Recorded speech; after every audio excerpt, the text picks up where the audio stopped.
vamos ler a passagem que se encontra lá em Atos, capítulo 6. Peço para que você abra aí, acesse, coloca no modo avião, para ninguém te perturbar no WhatsApp, para não chegar a notificação do Instagram. Atos, capítulo 6.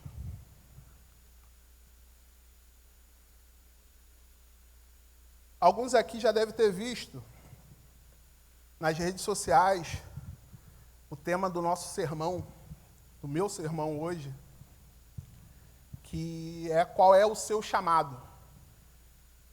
Eu acho que muitos já se fizeram essa pergunta, e eu creio que Deus tem um chamado específico para cada um de nós. E nós vamos ver, aprender e sair daqui dispostos a praticar o que a Bíblia, a palavra de Deus, tem a nos orientar sobre esse assunto. Amém?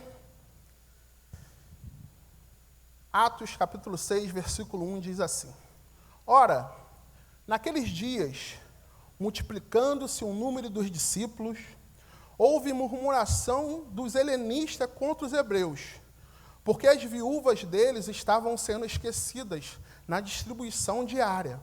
Então os 12 convocaram a comunidade dos discípulos e disseram: Não é razoável que nós abandonemos a palavra de Deus para servir às mesas. Mas, irmãos, escolhei dentre vós 7 homens de boa reputação, cheios do Espírito Santo e de sabedoria, aos quais encarregaremos deste serviço. E quanto a nós consagraremos a oração e ao ministério da palavra. O parecer agradou a toda a comunidade, e elegeram Estevão, homem cheio de fé e do Espírito Santo, Filipe, Prócoro, Nicanor, Timão, Pármenas e Nicolau, prosélito de Antioquia. Apresentaram-no perante os apóstolos, e estes, orando, lhe impuseram as mãos.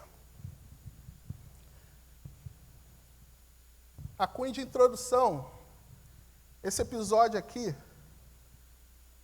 procede o dia de Pentecostes, quando Pedro ele pregou um sermão onde quase 3.000 pessoas se converteram, e muitas daquelas pessoas que estavam ali vinham de diversas províncias. Então, eles iam participar da festa de Pentecostes, a qual a lei de Moisés, determinava. E eles não eram moradores dali. E aparentemente, muitos daqueles, com seus familiares, eles creram na mensagem de Pedro, que apontava Jesus como Messias, e resolveram ficar por ali. E junto com a comunidade, junto com seus irmãos em Cristo. E a igreja ela começa a crescer. E muitos eram os seguidores de Jesus ali. Mas a pergunta era a seguinte: como que a gente vai alimentar todo esse povo? Criou um problema ali social. De onde vem tanta comida para esse pessoal?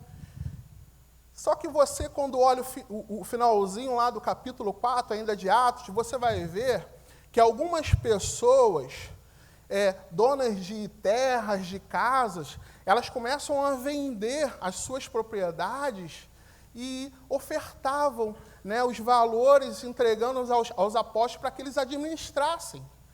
E também a Bíblia diz, é maravilhoso, que ela diz que ninguém ali passava necessidade. Mas a igreja ela não parava de crescer. Eram muitos, e só 12 para cuidar disso tudo.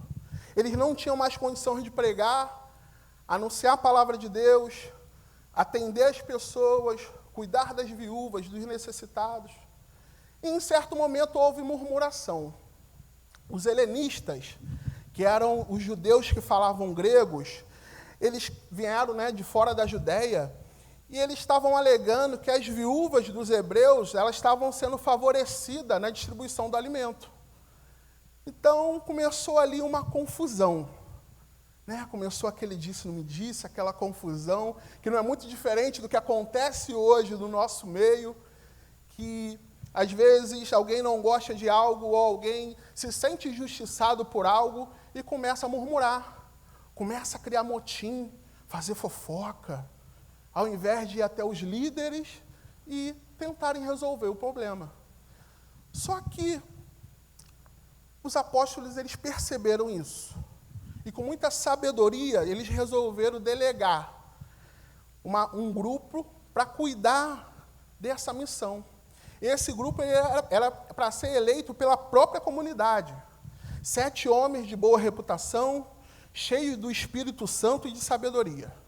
E quando você olha o nome de todos esses homens, você vai ver que todos eles tinham nomes gregos. Ou seja, provavelmente, eles não eram judeus da Judéia. Então, ninguém podia dizer que estava havendo ali um preconceito. Porque a galera agora que estava servindo, era a galera que vinha de fora, entre aspas. Então, essas pessoas elas foram apresentadas aos apóstolos, né, e eles consagraram elas para cuidar dos alimentos, para fazer essa missão. Só que quando você olha o texto, você vê, a gente não encontra o nome diácono aqui. Mas nesse texto aparece por 3 vezes o servir.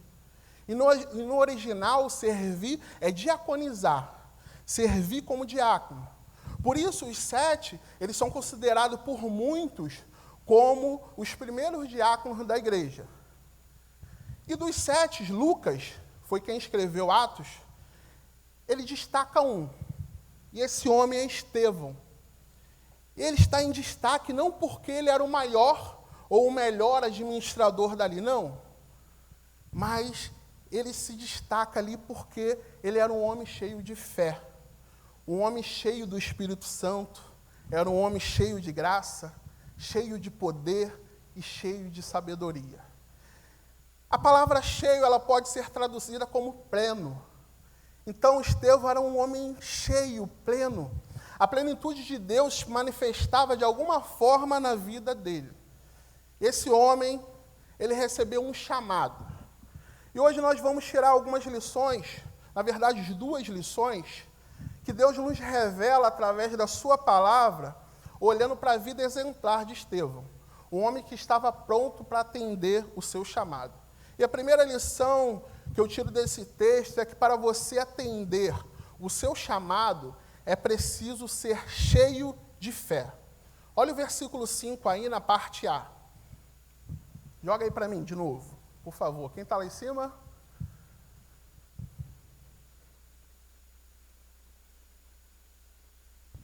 O parecer agradou a toda a comunidade e elegeram Estevão, homem cheio de fé.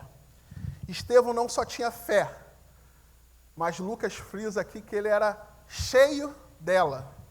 E foi através dessa fé que Estevão se tornou cidadão dos céus. Porque é somente pela fé que nós somos justificados. A fé, ela não é um sentimento a qual nós merecemos ser justificados diante de Deus, não é isso.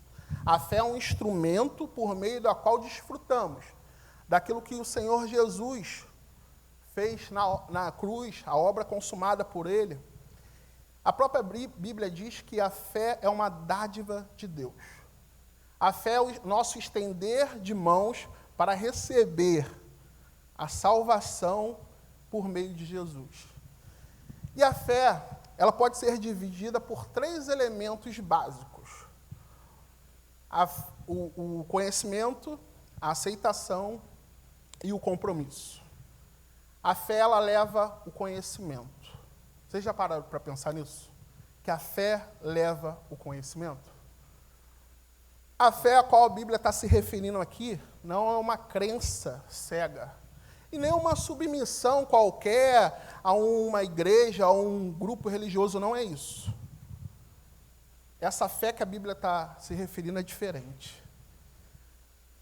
E vocês já ouviram que muita gente que você deve conhecer falam que creem em Deus. Eu creio em Deus. Eu creio em Deus. Mas, na verdade, muita gente crê em Deus, mas nada sabe a respeito daquele que crê. Não conhece. E muitos se filiam à igreja só porque a mensagem que é falada, que eles ouvem, faz bem.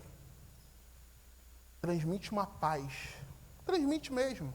É boa mesmo, faz bem mesmo. Ou muitas pessoas estão na igreja porque é um lugar onde se faz bons amigos. Também não há nenhum erro aí. Porém, o erro é ficar só nisso.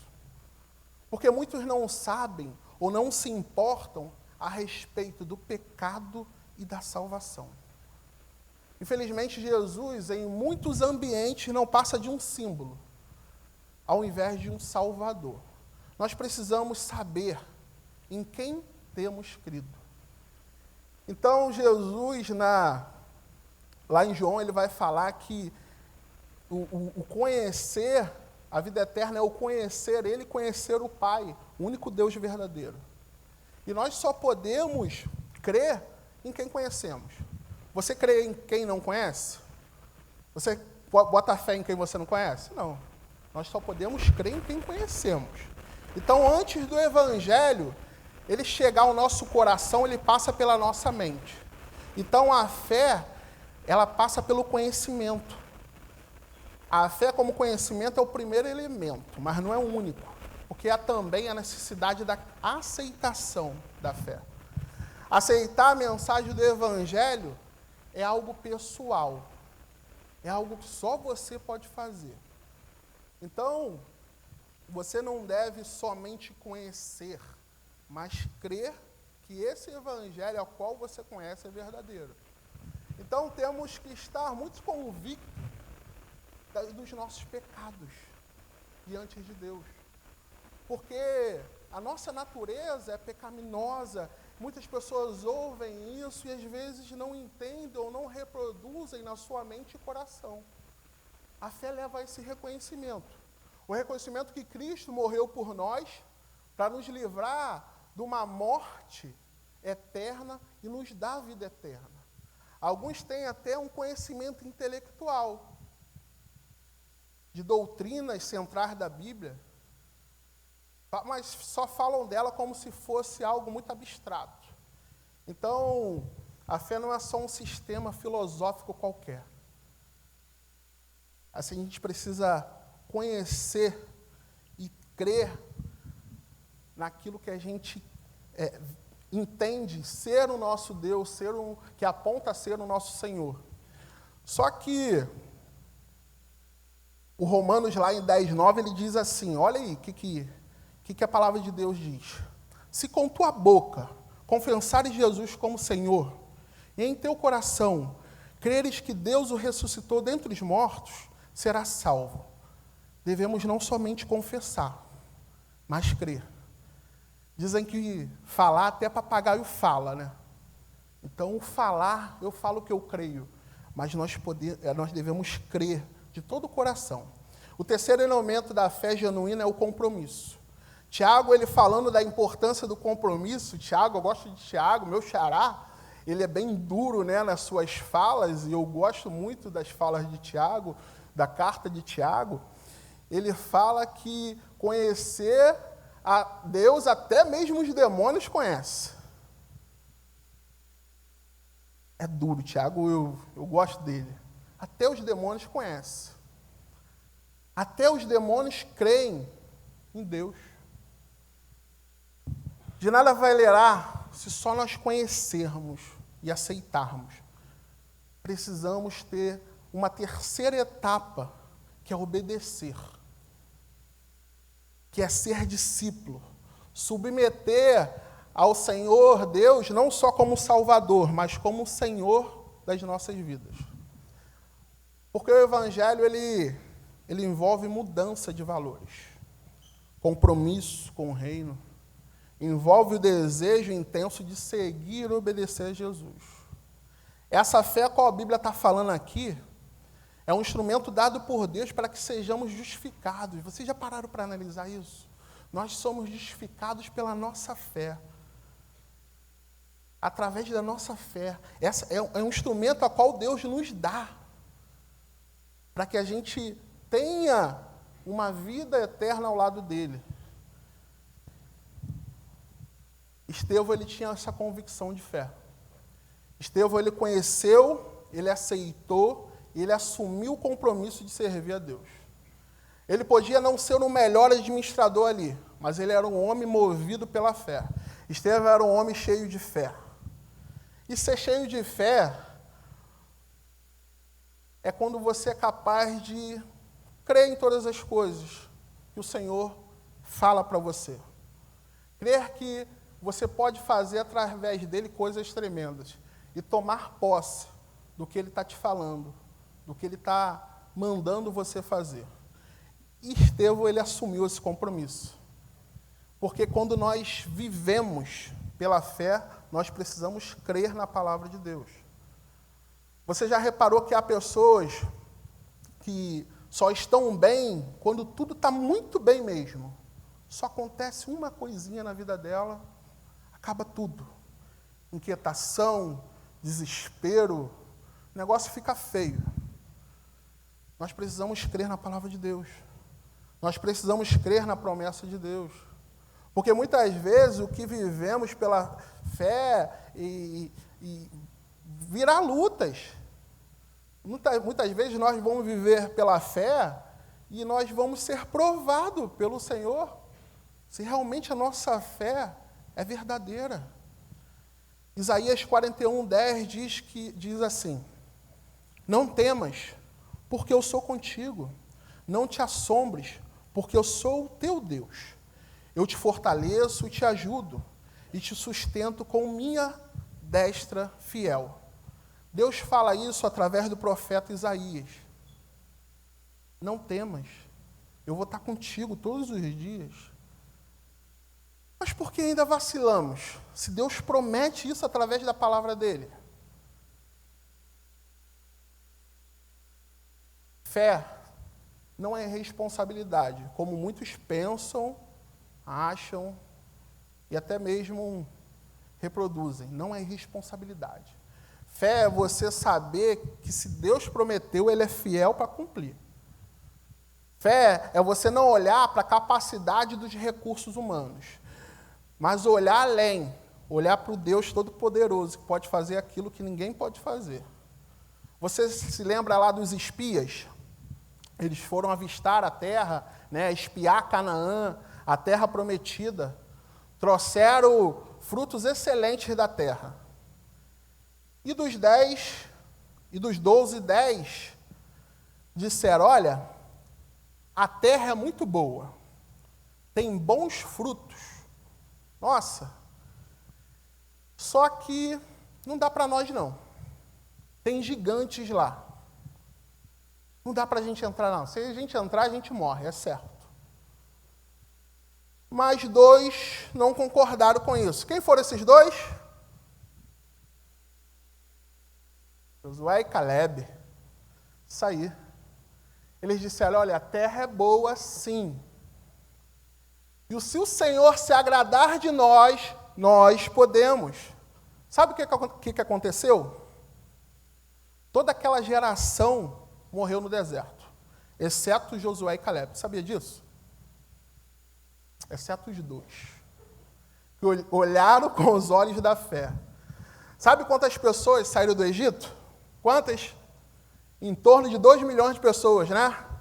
600 mil homens, fora as crianças, os estrangeiros, as mulheres. 2 milhões de pessoas morreram no deserto nos 40 anos. A geração que saiu do Egito não foi a mesma geração que entrou na Terra Prometida. Todos que saíram do Egito morreram. Sabe por quê? Por causa da incredulidade. Por causa da falta de fé. Eles não creram na promessa de Deus. Eles não viveram pela fé. Triste isso, né? E Deus fazia a todo momento. Deus dava a todo momento. Deus provia a todo momento. Assim como faz conosco. Mas acontece alguma coisa.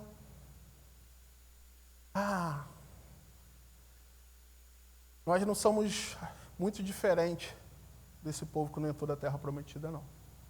Às vezes nós agimos com muita incredulidade. Infelizmente. A fé, ela torna real o que para muitos é irreal. A fé, ela enxerga aquilo que é invisível. A fé, ela vê o que não é revelado pelos sentidos. Devemos ter fé e falar como Paulo falou lá em Filipenses 1:6. Estou plenamente certo de que aquele que começou a boa obra em vós há de completá-la até o dia de Cristo Jesus. Diante de provações, de lutas, de dificuldades, às vezes as pessoas acham que Deus está castigando, mas não está não. Deus ele está aperfeiçoando. Deus ele está exercitando a sua fé. Tiago 1,13 ele vai dizer que, sabendo que a provação da vossa fé, uma vez confirmada, ela produz perseverança. A fé cristã não é uma fé cega. Não é uma fé que vive no mar da escuridão, não é isso.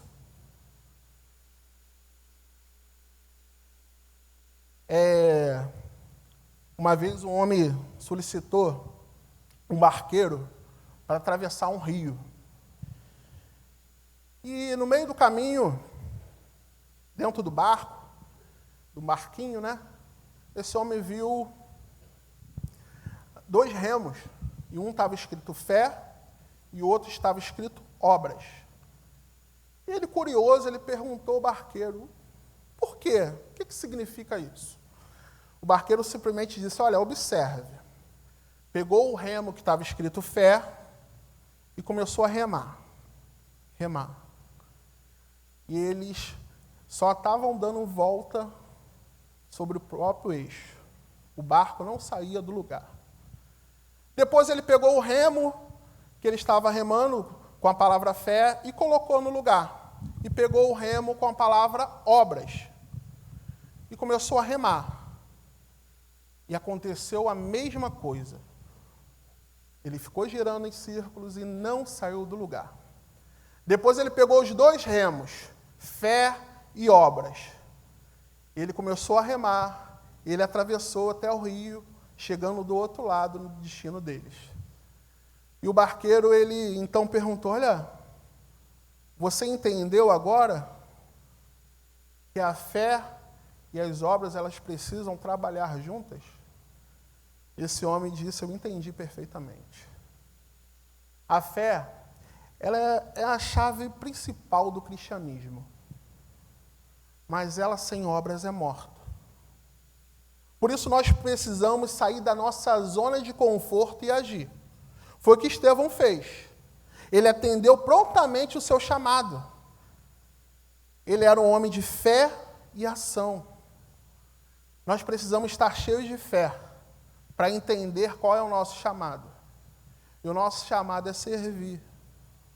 E o Senhor está todo o tempo nos chamando a gente. Só que a gente precisa sair e agir.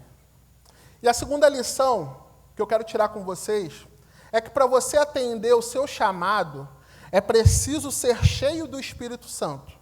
Olha aí o versículo 3, ainda de Atos 6.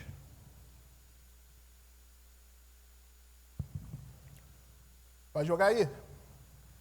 Por isso, irmãos, escolha entre vocês 7 homens de boa reputação, cheios do Espírito e de sabedoria, para os encarregarmos desse serviço. Olha o 5 agora, pula para o 5.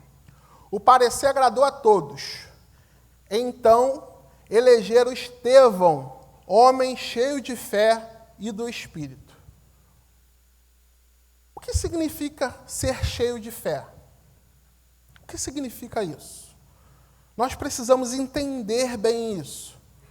Porque existem algumas doutrinas que às vezes pode causar algumas dúvidas em nós. Há algumas denominações que ensinam que você só pode ser cheio do Espírito se você tiver sido batizado pelo Espírito Santo. Quem aqui já ouviu isso? Ensina assim, que quando você é batizado com o Espírito Santo, você passa a ser cheio, repleto, passa a ser envolvido pelo Espírito Santo. E isso só acontece quando você vive uma experiência depois da sua conversão. E isso marca a entrada do Espírito Santo na sua vida. É chamada a segunda bênção. Mas também é um grupo diferente, que diz que a presença do Espírito Santo em você só se dá numa manifestação espiritual estática que você tem. Isso acontece simultaneamente com o falar de línguas. Eu respeito muito quem pensa assim, respeito quem pensa, quem fala, mas quando eu olho para as Escrituras, eu não vejo isso.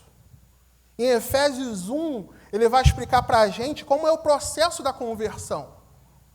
Quando eu escuto a palavra de Deus, quando eu sou convencido pelo Espírito Santo de Deus, eu creio no sacrifício de Jesus que fez por mim, o Espírito Santo, ele passa a viver no meu coração, ele entra no meu coração, eu recebo um selo da presença do Espírito Santo e passo a ser propriedade dele.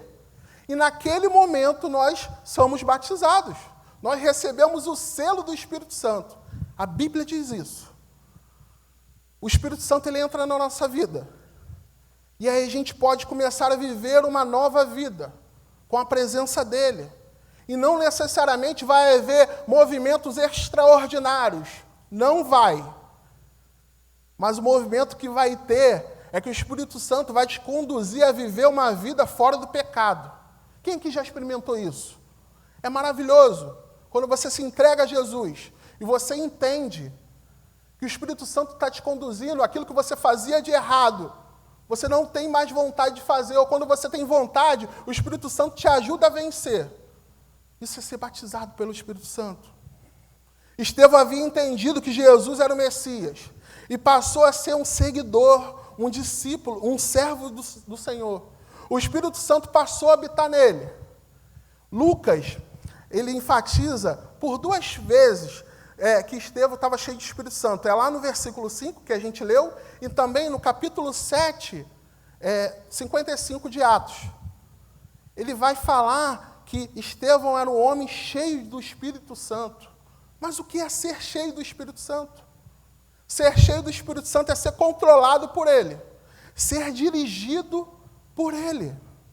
Muitos acham que ser cheio do Espírito Santo é algo excepcional, como se fosse uma exceção no meio da massa. Mas ser cheio do Espírito Santo é um projeto de Deus para a vida todos aqueles que foram salvos. Então, ser cheio de Espírito Santo não é uma opção, é um mandamento. Ser cheio do Espírito Santo não é uma escolha, é uma ordem do Senhor para a gente, que recebeu Jesus como Salvador das nossas vidas. Quando Paulo ele trata doutrinamente disso, lá em Efésios, ele fala para a igreja de Éfeso o seguinte, não vos embriagueis com vinho, do qual há dissolução, mas enchei-vos do Espírito. Vocês estão ainda aí? Qual é a semelhança entre estar embriagado com vinho e de uma pessoa que está cheia do Espírito Santo? Qual a semelhança? Qual a semelhança? Ambas estão sendo controladas. Ambas não estão agindo por si só. Uma está sendo controlada pelo vinho, ou a gente pode tirar aqui o vinho, e colocar álcool, que é a mesma coisa, e outra pelo espírito. Uma pessoa bêbada, embriagada, ela é levada a fazer coisas vergonhosas. Uma pessoa embriagada é levada à humilhação. Quando Paulo fala que leva à dissolução, é porque leva à libertinagem. É a tradução da palavra dissolução, libertinagem. Você já ouviu alguém falar assim para você? Olha, eu bebi tanto ontem que deu até amnésia. Estou até com vergonha do que eu fiz, não lembro, fiz besteira. Alguém já falou isso para você? Bebi tanto que rachei a cara. Eu afirmo com toda a convicção que além do álcool em si, ele ser uma desgraça para a vida do ser humano, ele é a porta de entrada para muitas outras desgraças. Ele te leva à morte literalmente. Meu conselho para você é não experimente. Não experimente. E se você já experimentou e não consegue parar, peça ajuda ao Senhor. Tome essa decisão hoje. Pare hoje. Fale com Deus, peça a Ele ajuda. Você nunca pensou nisso? O Senhor está falando contigo hoje. Para com isso. Isso leva à dissolução. E você pode estar pensando, Tiago, porque falar é fácil, é complicado demais. Sim, eu sei que é complicado. Eu já tive do outro lado. Eu sei como que é complicado. Mas um dia eu tomei uma decisão. Um dia eu tive que tomar uma decisão. Eu precisei renunciar. Porque fazia mal à minha vida. Eu não queria mais aquilo para a minha vida. Eu pedi ajuda ao Senhor. E o Senhor me ajudou. A primeira coisa, claramente, que Deus falou para mim, se afaste das pessoas que estão te levando ou que estão te acompanhando nessa bebedice e em tudo isso que você tem feito. Foi a minha primeira experiência com Deus. E eu tive que me afastar de pessoas que eu gostava muito de estar ao lado. Foi muito doloroso para mim. Mas para o meu bem, para o bem da minha vida, era o que tinha que ser feito naquele momento. E eu creio que você pode sair dessa também. Seja o que for que você está passando. Não só do álcool, mas qualquer outro vício que você pode ter. Pede forças ao Senhor. Ele vai te ajudar. Mas entenda que você vai ter que abrir mão de coisas que às vezes você gosta. E vai ser necessário esse processo acontecer. E a pessoa cheia do Espírito Santo? Ela é dirigida por Ele. E ela produz fruto. Ela produz gratidão, adoração, comunhão, paz. Ela produz amor, serviço. E é a hora de você se perguntar hoje. Eu estou cheio do Espírito Santo? Você já se fez essa pergunta? Você já pensou nisso? Billy Graham, uma vez contou que um grupo de irmãos da igreja chamou ele para conversar e disseram que estavam passando por uma dificuldade muito grande. E essa dificuldade era que um líder da igreja estava com problema com álcool. O líder da igreja estava andando embriagado. E eles falaram, olha, a gente vai ter que disciplinar ele. A gente vai ter que afastar ele. Aí Billy Graham diz, certeza, concordo, ele tem que ser disciplinado, ele tem que ser cuidado. É verdade. Ele precisa mesmo. Mas e os outros irmãos? Estão todos cheios do Espírito Santo? Porque o texto, ele tem uma ordem negativa, mas também ele tem uma ordem positiva. A pessoa que se embriaga é um escândalo, e é mesmo. Mas nós que estamos vivendo sem estar com o Espírito Santo, a gente vive uma geração que não liga para isso. As pessoas não têm buscado estar cheias do Espírito Santo e é uma coisa muito normal. Mas a gente está pecando nisso. Vocês já pararam para pensar? A gente está em desobediência. A gente está desobedecendo uma ordem expressa por Deus. Estevão era um homem cheio do Espírito Santo. E quando você lê o capítulo 6 e 7 de Atos, se Deus permitir, eu vou dar continuidade a esse sermão. A gente tem muito que aprender com Estevão. E você vai ver, se você ler o capítulo 6 e 7, você vai ver que o dom de Estevão não era só administrar os alimentos, não.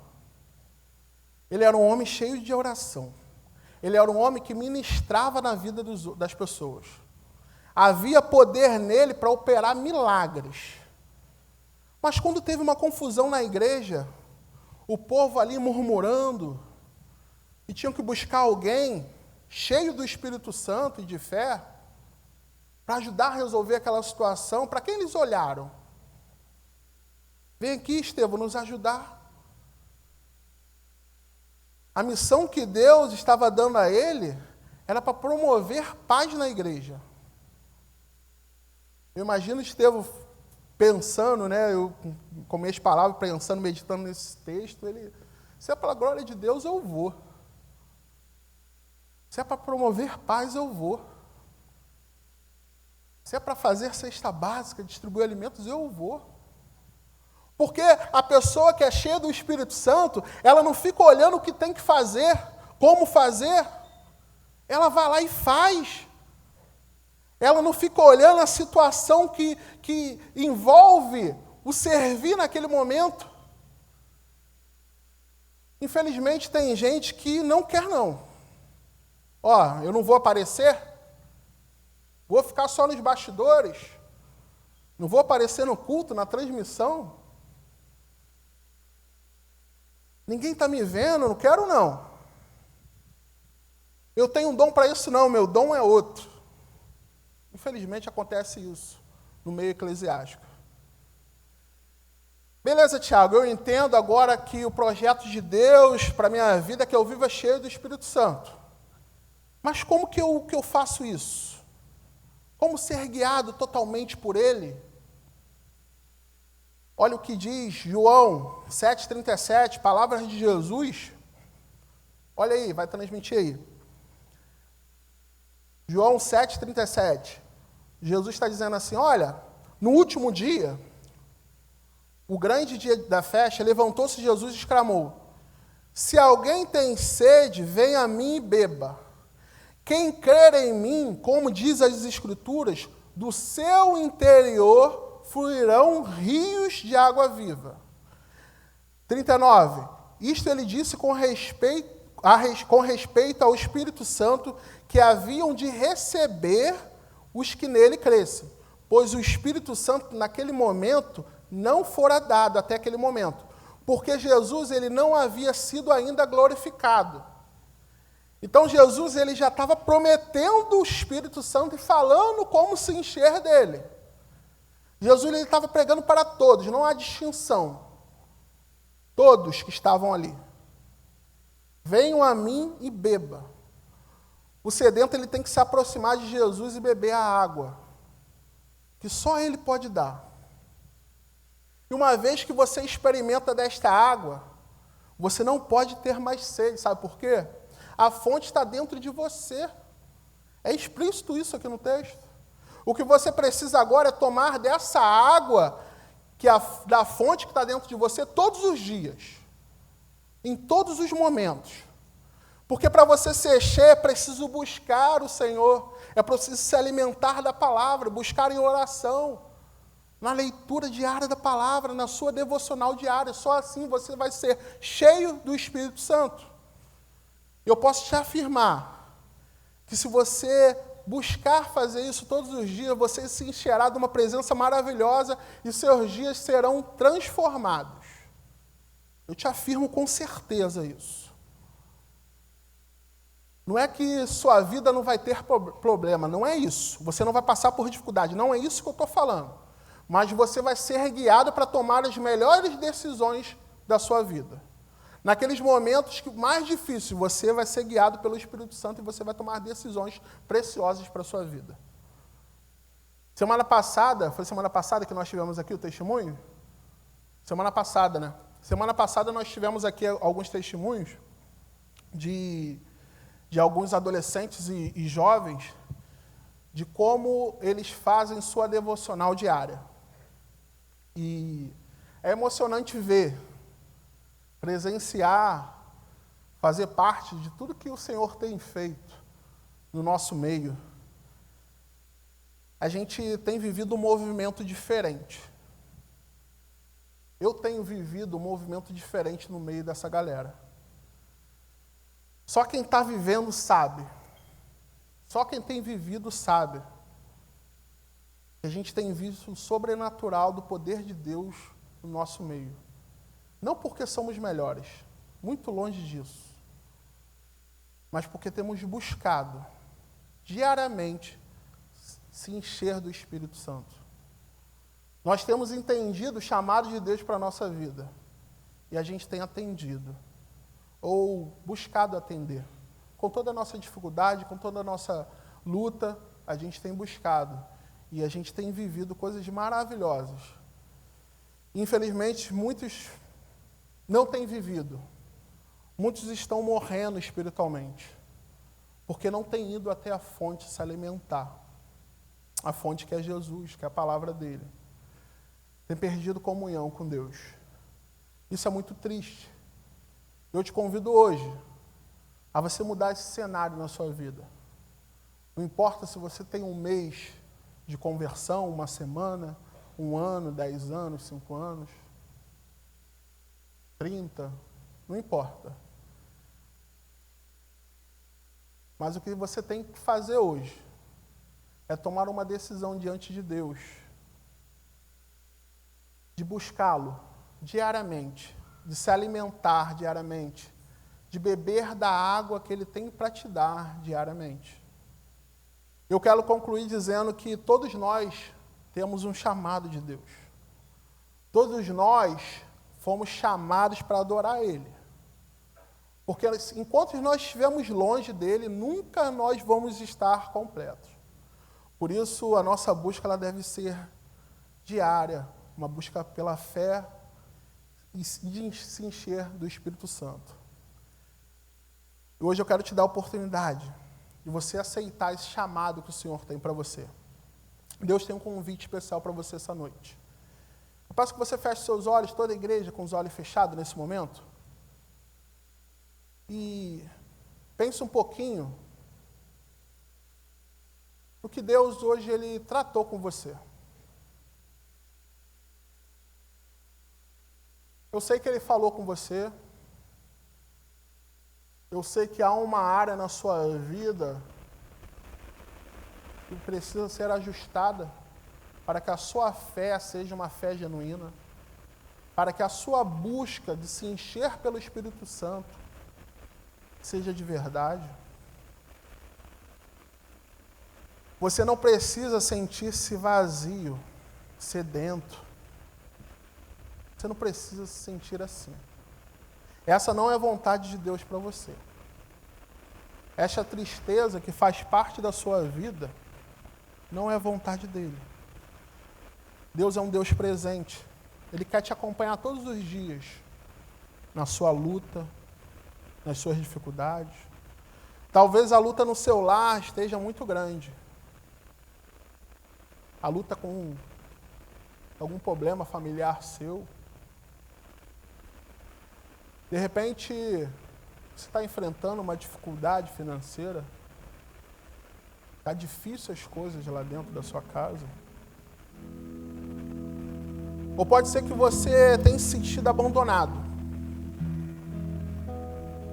Você está se sentindo muito sozinho. Mas até o momento você só tem lutado com suas forças. Eu te aconselho a, nesse momento, parar de lutar com suas forças e se entregar para o Senhor, para que Ele lute as suas lutas, para que Ele vença as suas batalhas. Você pode estar preso no teu passado, achando que o seu passado ele te condena, todos te condenam, até você mesmo se condena, mas eu te digo que o primeiro passo é que você deve se arrepender para receber a cura, para receber o perdão. Você precisa entregar a sua vida a Jesus. Ele pode e quer mudar a sua história. Não importa o problema ou a dificuldade que você tem enfrentado. Você não precisa passar por tudo isso sozinho. Não precisa mesmo. Deus, Ele quer cuidar de você. Talvez você entrou aqui pensando que seria a sua última vez que você vinha para a igreja. Você não quer saber mais de igreja. Você se decepcionou com alguém ou alguém te decepcionou. Alguém te desapontou. Quero te dizer para você que não desista. Jesus, Ele não desistiu de você na cruz do Calvário. Ele foi até o fim. E hoje Ele está falando para você. Enche de mim. O Senhor está dizendo para você, se encha de mim. Me busque em espírito, em verdade. Eu quero te direcionar. Eu quero te ajudar, eu quero te consolar, eu quero te curar. E fale com Deus nesse momento. Faça uma oração sincera.